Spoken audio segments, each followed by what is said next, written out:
রক্তবর্ণ সমুদ্র। তুরস্কে সমুদ্র হঠাৎ লাল হয়ে গেল কেন? ভাবুন, আপনি সমুদ্রের ধারে দাঁড়িয়ে আছেন। হঠাৎ চোখে পড়ল সমুদ্রের পানি নীল নয়, পুরো লালচে, দেখতে ঠিক যেন রক্তে ভরা বিশাল সমুদ্র। এমনই অবিশ্বাস্য ঘটনা ঘটেছিল 2012 সালে তুরস্কের উপকূলে। এক সকালে মানুষ দেখল বালুকা বেলা থেকে শুরু করে ঢেউ সবই লাল হয়ে গেছে।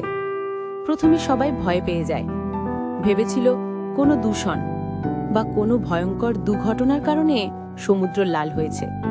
কিন্তু বিজ্ঞানীরা দ্রুত জানালেন এটা দূষণ নয়, এটাকে বলা হয় রেড টাইড, যা ঘটে এক ধরনের বিশেষ শৈবাল বা অ্যালজি ব্লুমের কারণে।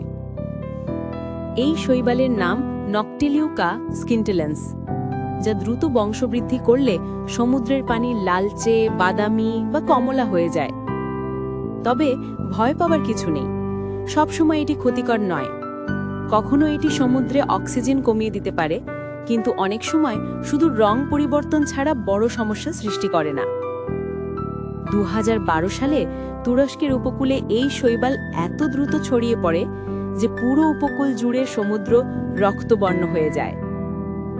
এই লাল রঙের কারণ হল অ্যালগির ভেতরে থাকা পিগমেন্ট, যা সূর্যের আলো পেলে আরও গাঢ় হয়ে ওঠে। তবে সবচেয়ে মজার বিষয় হল এই শৈবাল রাতে নীল আলো ছড়াতে পারে, মানে দিনভর সমুদ্র লাল আর রাতে তা জ্বলে ওঠে নীল।